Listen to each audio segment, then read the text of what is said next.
नमस्ते and welcome to my channel Deep Astro Universe. आज मैं आपके साथ बात करूंगी तुला लग्न राशि वालों के लिए अगस्त 2024 का महीना कैसा रहेगा। आपके लिए शुरू करूं उससे पहले मैं एक चीज़ बताऊंगी जो मैंने एनालिसिस करके जाना है कि अगस्त मंथ में क्या हो सकता है, एग्जैक्टली क्या महीने में हो सकता है। उस अगर आपने नोटिस किया हो, बृहस्पति का ट्रांजिट 1 मई को वृषभ राशि में हुआ है। फिलहाल वो रोहिणी नक्षत्र में ट्रांजिट करेंगे अगस्त में। फिर वहीं पे राहु देव जो अभी मीन राशि में है और जिनका डिस्पोजिटर बृहस्पति देव है, और वो अभी फिलहाल उत्तरा भाद्रपद नक्षत्र जो शनि देव का नक्षत्र है 7 जुलाई से, उसमें ट्रांजिट करेंगे। और शनि देव वक्री हो गए हैं 30 जून से। वो आपके कुंभ राशि में है, और शनि देव जिस नक्षत्र में है वो है पूर्वा भाद्रपद नक्षत्र जो बृहस्पति देव का नक्षत्र है।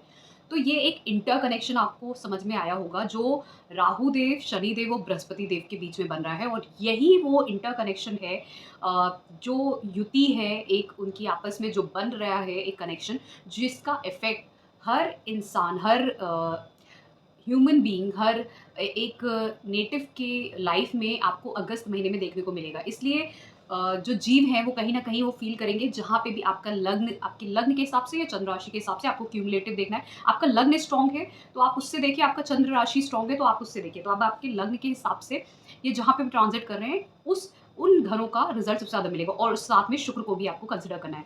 महादशा आपकी जो भी चल रही हो, उनके ग्रहों का भी कहीं न कहीं इन्हीं बड़े ग्रहों के साथ आपको ट्रांज़िट देखना पड़ेगा। लेकिन ये 3 ग्रह इंटरकनेक्टेड हैं, नक्षत्र से, डिस्पोज़िटर से आपस में, और साथ में शुक्रदेव, जिनकी एक राशि में बृहस्पति देव हैं और दूसरी उच्च की राशि में वहाँ पे राहु देव है। तो इसलिए इनका चारों का बहुत स्ट्रॉन्ग इंटरकनेक्शन है। आप पहले तुला लग्न राशि वालों के लिए शुरू करेंगे। आपके लग्न का स्वामी जो बनते हैं शुक्रदेव, शुक्रदेव का ट्रांज़िट फिलहाल आपके 31 जुलाई को सिंह राशि में होगा, जो आपके 11वें भाव में आते हैं। और फिर 25 अगस्त को वो कन्या राशि में चले जाएँगे, जहाँ पे नीच के भी हो जाएँगे और 12वें भाव में होंगे। तो अब कैसा प्रभाव होगा?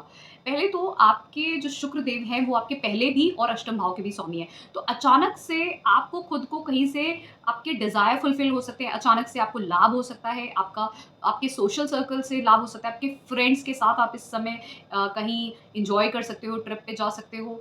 आपको बहुत सारे और भी तरीके के लाभ मिल सकते हैं, आपके डिज़ायर फुलफ़िल हो सकते हैं, अपॉर्च्युनिटीज़ भी मिल सकती हैं करियर में भी। इवन आपके बड़े भाई-बहनों के लिए भी ये समय काफ़ी अच्छा रहेगा।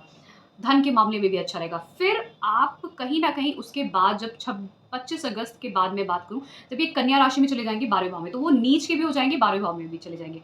यहाँ पर आपके लिए समय थोड़ा-सा सेपरेशन का होगा। आप ट्रैवल कर सकते हैं, सेपरेट हो सकते हैं, जा सकते हैं कहीं दूर, जिसकी वजह से एक्सपेंडिचर भी होंगे, ट्रैवल भी होंगे।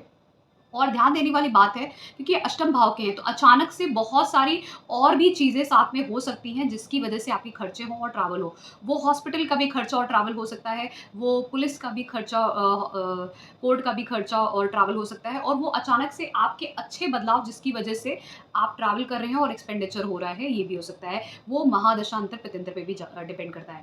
अब इसी तरीके से बात करते हैं मंगल देव की। मंगल देव फिलहाल आपके वृषभ राशि में ही ट्रांजिट करेंगे, जहाँ पर उनकी कई बार नक्षत्र परिवर्तन भी होगा। और फिर उसके बाद आप देखेंगे 26 अगस्त को वो मिथुन राशि में चले जाएँगे। तो आपकी कुंडली में जो मंगल देव हैं वो सप्तम भाव और दूसरे भाव के मालिक हैं, दोनों ही मार्केश के भाव हैं। तो मंगल देव कहीं न कहीं आपके लिए बहुत ही कष्टकारी ग्रह बन जाते हैं। कहीं न कहीं पार्टनरशिप के भी हैं, पति के कारक, पत्नी के कारक भी हैं, सप्तम भाव के कारक हैं, बिज़नेस के भी कारक हैं, मान पद प्रतिष्ठा के भी कारक हैं, लेकिन ये मार्केश का भाव है। दूसरा भाव भी मार्केश का है, तो ये कहीं न कहीं डबल मार्केश हो जाते हैं आपकी कुंडली के लिए। तो मंगल देव एक अच्छे ग्रह नहीं है तुला लग्न राशि वालों के लिए। तो इनका कभी जेमस्टोन भी आप मत पहनिएगा, और ख़ासकर जो भी उपाय करिएगा मंगल देव के, वो पूजा से ही करिएगा, या फिर मंत्र पूजा, या फिर हनुमान जी की चालीसा, इस तरीके से ही करिएगा, कभी जेमस्टोन मत पहनिएगा। तो फिर यही मंगल देव जब आपके इसी तरीके से यही मंगल देव अलग-अलग राशियों में जाएँगे, पहले वृषभ राशि में रहेंगे दूसरे भाव में, तो आपको अपने अपने स्पाउस से धन लाभ हो सकता है, आपको अपने बिजनेस से धन लाभ हो सकता है, फैमिली बिजनेस से धन लाभ हो सकता है, लेकिन ये कहीं ना कहीं पार्टनरशिप में प्रॉब्लम भी क्रिएट करते हैं, हर्डल भी क्रिएट करते हैं। इन सब चीज़ों में आपको प्रॉब्लम क्रिएट कर सकते हैं थोड़ा सा, और घर परिवार में भी प्रॉब्लम क्रिएट करना, इस तरीके की चीज़ें धन के लिए अच्छा हो सकता है लेकिन घर परिवार के लिए थोड़ा सा कष्टकारी हो सकता है। वहाँ पे प्रॉब्लम्स आ सकती हैं, कुछ और भी चीज़ों से बिजनेस में जुड़ी हुई, स्पाउस के साथ जुड़ी हुई लड़ाई झगड़े की, या फिर इस तरीके। लेकिन अच्छी बात इस समय में ये रहेगी कि मंगल देव की युति बृहस्पति देव के साथ हो रही है, तो इसलिए काफ़ी सारी चीज़ें, क्योंकि उनकी युति अपने मित्र ग्रह के साथ है, तो इसलिए काफ़ी सारी जो विपदाएं हैं वो इस समय में आप देखेंगे आपके बहुत ही आराम से चीज़ें सॉर्ट आउट हो जाएंगी। फिर यही जब 26 अगस्त को जब ये मिथुन राशि में चले जाएंगे, तो ये इनके शत्रु की राशि है। अब यहाँ पर कहने के लिए तो आपके सप्तम भाव और दूसरे भाव का मालिक नवम भाव में गया है, लेकिन मैं एक चीज़ बोलूँगी कि नवम भाव में जब ये ग्रह जाते हैं, तो भाग्य से बहुत कुछ हो सकता है। शादी भी हो सकती है आपकी, बिज़नेस भी शुरू हो सकता है। बहुत सारे ऐसे भी चांसेस बनते हैं जहाँ पर आपको भाग्य से आपकी मान प्रतिष्ठा भी बढ़ जाए। लेकिन ये याद रखिएगा, ये मंगल देव हैं, ये मार्केश हैं, आपके लिए डबल मार्केश हैं, तो कष्ट तो हमेशा ही आएगा, चाहे वो नवम भाव में जाएँ, चाहे वो दसम भाव में जाएँ। नवम भाव में जाएँगे, शत्रु की राशि है, पिता के साथ मतभेद हो सकता है, लड़ाई-झगड़ा, आपके बॉसेस के साथ लड़ाई झगड़ा हो सकता है, आपके सुपीरियर हाई अथॉरिटीज़ के साथ लड़ाई झगड़ा हो सकता है इस समय में। तो इसलिए इन सब चीज़ों का आपको ध्यान देने की ज़रूरत होगी, वो भी वर्बल होगी, क्योंकि यहाँ पे बोलने से होगी, क्योंकि मंगल देव मिथुन राशि में हैं और जो आपके बुध होते हैं वो उनके शत्रु हैं, तो कहीं न कहीं यहाँ पे बोलने से लड़ाई होती है, लिखने से लड़ाई होती है। तो लड़ाई होगी, जब भी होगी फाइट, वो आपके अथॉरिटीज़ के साथ, बॉसेस के साथ, गुरुज़ के साथ और फादर फादर फिगर के साथ। तो इन सब चीज़ों का आपको ख्याल रखना पड़ेगा। फिर इसी तरह आपके शनिदेव की बात करें, शनिदेव वक्री रहेंगे 30 जून से। शनिदेव अगर आपकी भी कुंडली में वक्री हैं तो ये अच्छा प्रभाव देंगे, वक्री नहीं है तो ये चीज़ों को आपकी लाइफ में अभी फ़िलहाल नवंबर तक कहीं न कहीं चीज़ों को डिले करेंगे, डिनाय नहीं करेंगे लेकिन डिले ज़रूर करेंगे। तो चीज़ें रुक के हो सकती हैं अगर आपकी कुंडली में शनिदेव वक्री नहीं है। लेकिन अगर वक्री हैं तो इस समय में चीज़ें, आपके कार्य बन सकते हैं। शनिदेव वक्री होते हैं तो किस तरीके का प्रभाव देते हैं? बहुत लोगों को आपने बहुत कुछ सुना होगा कहते हुए, लेकिन जो एक्चुअल रिजल्ट होता है उनका इस तरीके से होता है कि जो शनिदेव होते हैं उनकी उनका नैसर्गिक जो स्वरूप होता है वो होता है कि चीज़ों को लेट से देना, मतलब डिनाय नहीं करते हैं लेकिन बहुत ही डिले करते हैं, क्योंकि वो आपसे हार्ड वर्क चाहते हैं, डिसिप्लिन चाहते हैं। एक उनका जो तरीका है वो थोड़ा-सा कोल्ड है। वो हार्ड वर्क की बात, परिश्रम की बात करते हैं, चीज़ों के लिए प्रयास करने की बात करते हैं। लेकिन वहीं जब शनिदेव वक्री हो जाते हैं, तो वो प्रयास तो कहते करो, लेकिन उस प्रयास को बार-बार करो। उस प्रयास को बार-बार करने के लिए कहते हैं। मतलब एक बार नहीं प्रयास करो कि आप प्रयास कर रहे हैं, लेकिन उसी चीज़ को बार-बार करो, ये शनिदेव वक्री का प्रभाव होता है। ऐसे लोगों को ओसीडी भी हो सकता है, क्योंकि वो इतना ज़्यादा किसी चीज़ को बार-बार करने से उनको कहीं न कहीं वो उनको वो आदत हो जाती है कि नहीं, जब तक कि मैं इसको बार-बार नहीं करूँगा तब तक कि वो सैटिस्फाई नहीं होते हैं। फिर ऐसे लोगों को जब वो कोई कार्य शुरू करते हैं तो वहाँ पर उनको बार-बार उसी चीज़ को करते रहना पड़ता है, और अक्सर वो उनके माइंड में फ्रस्ट्रेशन क्रिएट करता है। हो सकता है वो फ्रस्ट्रेशन में उसको छोड़ भी दें, लेकिन अक्सर जिन लोगों ने भी जो टास्क, जिनकी लाइफ में शनि वक्री है, उन्होंने कोई टास्क लिया, उसको भले ही लेट हुआ, बार-बार करना पड़े, लेकिन जब उसका रिज़ल्ट आता है, वो रिज़ल्ट अचानक से और बहुत अच्छा रिज़ल्ट आता है। इसलिए शनि वक्री वालों को लाइफ में धैर्यता के साथ-साथ उनको कहीं न कहीं ये प्रयास करना चाहिए कि चीज़ों को बार-बार करें, ताकि वो उस चीज़ में बहुत ही ज़्यादा निपुण हो जाएँ। तो ये तरीका होता है शनि वक्री का। अब शनि अगर आपकी कुंडली में वक्री है, तो ये समय आपके लिए ही है। आपने जितने अभी तक प्रयास किए होंगे, अब आपको इसमें फल मिलेगा इस समय में। और जिनकी कुंडली में वक्री नहीं है, उनके लिए ये समय डिले हो जाएगा यहाँ पर। तो जैसा मैंने बोला, शनिदेव वक्री हैं, बृहस्पति के नक्षत्र पूर्व भाद्रपद नक्षत्र में हैं, और बृहस्पति देव फ़िलहाल क्योंकि शनिदेव इस वक़्त आपके पंचम भाव में हैं, और साथ में राहु देव आपके छठे भाव में है, और बृहस्पति देव अष्टम भाव में। तो ये जो एक बहुत ही स्ट्रॉन्ग कनेक्शन बना है शनि देव, बृहस्पति देव और राहु देव के बीच में, आप इसमें देखेंगे कि जो भी शनि देव प्रभाव देंगे, वही राहु देव देंगे। ठीक है? आप जितनी मेहनत अपने अपने परिश्रम, अपनी बुद्धि को बढ़ाने के लिए, इंटेलिजेंस को बढ़ाने के लिए, चाहे आप बैचलर्स में हो, चाहे आप अपनी बेसिक एजु क्रिएटिविटी में हो, जितना आप मेहनत करेंगे, अपने जीवन में प्रयास करेंगे, अपनी बुद्धि को बढ़ाएँगे, बुद्धि क्षमता को बढ़ाएँगे, उतना अच्छा रिज़ल्ट आपको ना सिर्फ़ अपने कार्यक्षेत्र में मिलेगा, बल्कि कॉम्पिटिटिव एग्ज़ाम में मिलेगा, क्योंकि ये कनेक्शन 5th और 6th का कॉम्पिटिटिव एग्ज़ाम्स के लिए भी होता है। जो लोग बैचलर्स करके किसी कॉम्पिटिशन के लिए तैयारी कर रहे हैं, उनको भी मेहनत पढ़ना पड़ता है, तो पढ़ने के लिए पंचम भाव होता है, तो जितना आप पढ़ेंगे, मेहनत करेंगे, कॉम्पिटिशन को क्लियर तभी आप कर पाएँगे, और साथ में जॉब और करियर के लिए भी ये कनेक्शन बनता है। और क्योंकि बृहस्पति देव से भी कनेक्शन बना है, तो अचानक से सब चीज़ें होंगी आपके लिए फ़ेवर में। और कुछ लोगों के लिए तो ये भी हो सकता है कि उनको जो पद प्रतिष्ठा मिलेगी, पोज़ीशन मिलेगी, क्योंकि पंचम भाव पोज़ीशन का भी है, फ़ेम का भी है, वो अचानक से मिलेगी, और वो छठे भाव से जुड़ी हुई जितने भी कार्य क्षेत्र होते हैं, अष्टम भाव से जुड़े हुए जो होते हैं, उनमें मिल सकती है। जैसे हो सकता है कुछ लोग बैंक में जा सकते हैं, सीए बन सकते हैं, लॉयर बन सकते हैं, डॉक्टर बन सकते हैं, इस समय में रिसर्च के फ़ील्ड्स में जा सकते हैं, इस तरीके की चीज़ें हो सकती है आपके लिए। और कुछ लोग आप अपना फैमिली बिज़नेस भी शुरू कर सकते हैं, किसी तरीके का कंसल्टेशन देना, गाइड करना किसी चीज़ के लिए, तो ये सब चीज़ें भी हो सकती हैं, खाने-पीने का बिज़नेस शुरू करना। तो इस समय में ये इनका कनेक्शन रहेगा, तो इसका रिज़ल्ट कुछ हद तक इसी तरीके से आएगा। अब बृहस्पति देव अष्टम भाव में है, तो अष्टम भाव का जो बृहस्पति होता है, वो काफ़ी सारी अच्छी चीज़ें भी देता है, कुछ बुरी चीज़ें भी, अच्छी चीज़ें ये देता है अगर आपकी कुंडली में है, तो आपको हिडन जीनियस बनाता है, आप कहीं न कहीं एक बहुत ही अच्छे ज्ञानी व्यक्ति हैं, लेकिन आपका ये जो ज्ञान है, ये कहीं न कहीं हिडन है, ठीक है? आप बहुत ही ज्ञानी हो सकते हैं, लेकिन वो हिडन है आपके अंदर। और उसके साथ-साथ एक कर्स भी देता है, जो आपके लाइफ़ टाइम रहती है। वो कर्स किसी भी तरीके से हो सकता है, अगर आपके अष्टम भाव में बृहस्पति देव हैं कुंडली के। लेकिन यहाँ पर बृहस्पति देव जब अष्टम भाव में हैं, तो यहाँ पर दोनों ही रिज़ल्ट मिलेंगे, अच्छे भी, बुरे भी।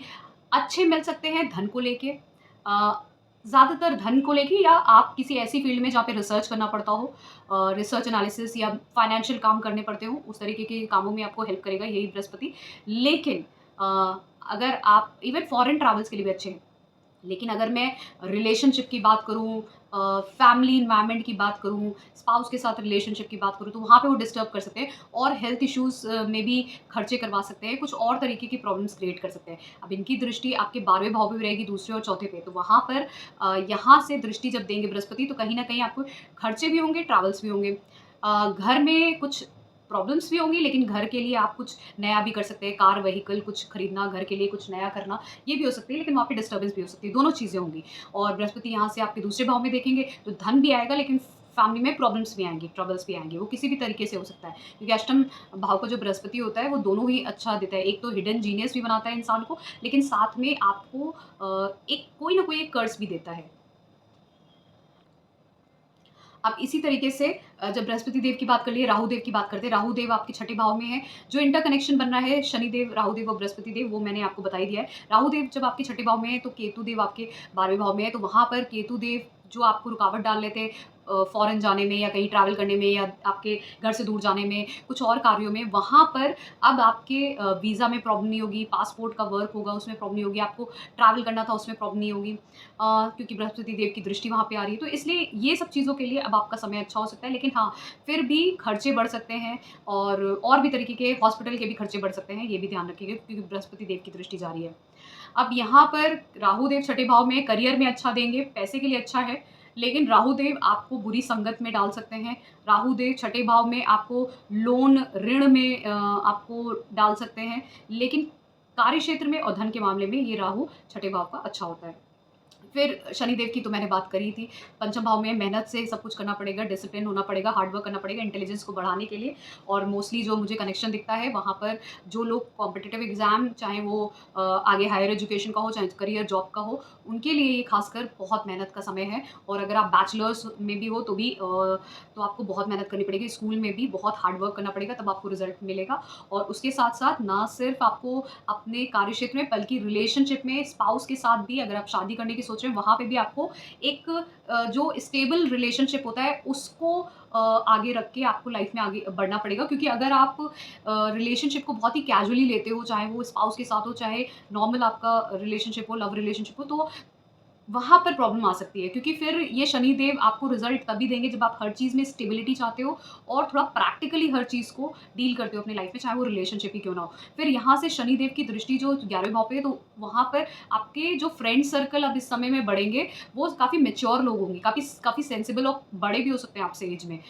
फिर उसके बाद जो शनिदेव की तीसरी दृष्टि होगी, वो दूसरे भाव पे होगी। तो दूसरे भाव पे आपके ये कुटुंब में भी आप हो सकता है इस समय में आप देखेंगे कि कुटुंब में आप मनी स्टेबिलिटी की, कम पैसा खर्च करें इस समय में, हो सकता है कम बोलें और कम खाएँ, क्योंकि शनिदेव की दृष्टि जब दूसरे भाव पे होती है, दूसरे भाव से कनेक्शन बनाते हैं, तो ऐसे लोग कम बोलते हैं, कम खाते हैं, कम पैसा खर्च करते हैं। इनके घर में यूजुअली इनकी कंडीशन यहाँ से यहाँ जाती है। पहले ये लोग बिल्कुल एकदम जो रैग्स टू रिचेज़ वाली स्टोरी अगर आप सुनते हैं, तो उनकी कहानी पहले यहीं लो लेवल से होती है, शनिदेव जिनके दूसरे भाव में होते हैं या उनका कनेक्शन बनता है और फिर वो हाई लेवल तक पहुँचते हैं।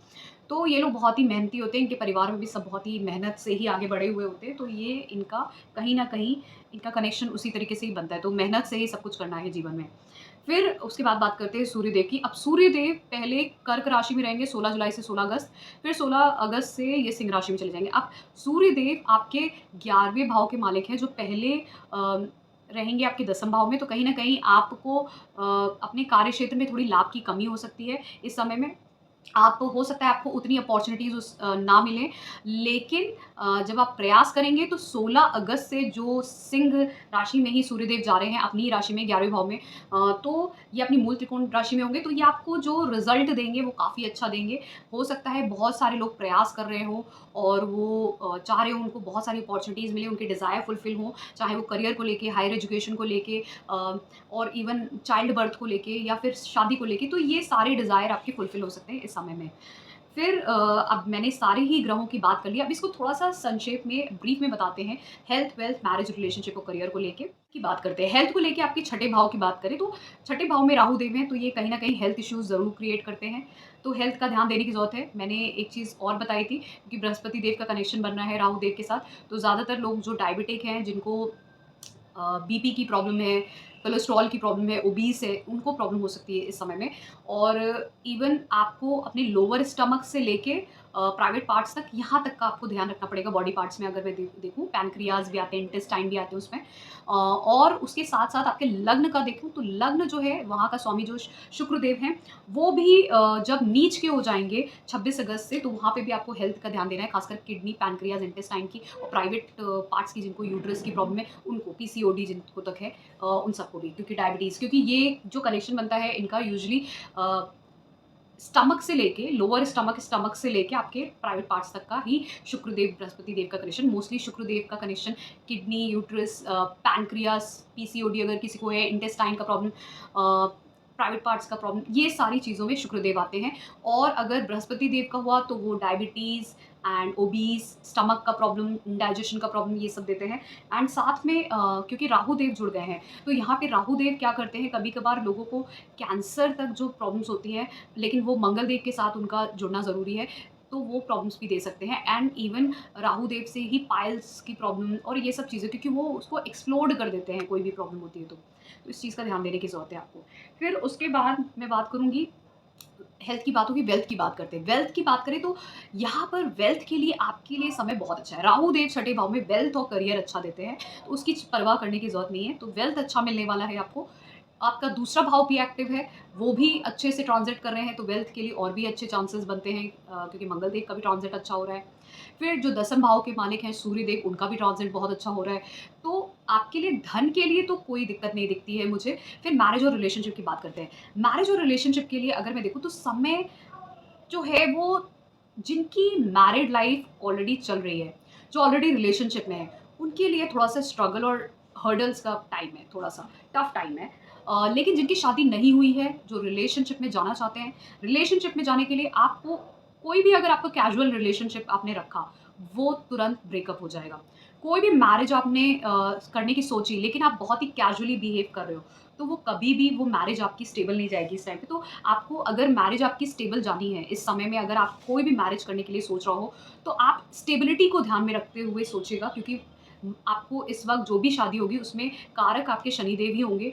तो वो जब भी अगर आपकी शादी कराएँगे, रिलेशनशिप में होगा, तो वहाँ पे आपको स्टेबिलिटी, प्रैक्टिकैलिटी और पेशेंस के साथ जैसे रिलेशनशिप में होता है उस तरीके से आपको सरेंडर करके आपको एक दूसरे को रिस्पेक्ट देते हुए इस तरीके से आपको बढ़ना पड़ेगा। मतलब वहाँ पे कैजुअल नहीं हो सकता। शनिदेव जब भी कारक होते हैं, जब इस समय में ट्रांजिट कर रहे हैं, तो आपके लिए जो भी अगर शादी का योग बनता है तो कहीं न कहीं शनिदेव का ही वहाँ पर चाहे महादशा अंतर-प्रत्यंतर हो या फिर एक सूक्ष्म दशा भी हो या फिर जो ग्रहों की दशा होती है, चर दशाज़ होती हैं, उनमें कहीं न कहीं शनिदेव का ही रोल होगा, तभी वो शादी होगी। तो ये था मैरिज रिलेशन। अब करियर की बात कर लेते हैं। करियर के लिए ये समय बहुत अच्छा है। राहु देव छठे भाव में करियर और धनी देते हैं। दसम भाव का भी मालिक सूर्यदेव 16 अगस्त से आपके 11वें भाव में अपनी सिंह राशि में होंगे, तो इससे अच्छा समय नहीं हो सकता करियर के लिए। तो ये था मेरा एनालिसिस। अगर आपको पसंद आया है so please do subscribe to my channel and paid consultation के लिए आप मुझे कॉन्टैक्ट कर सकते हैं।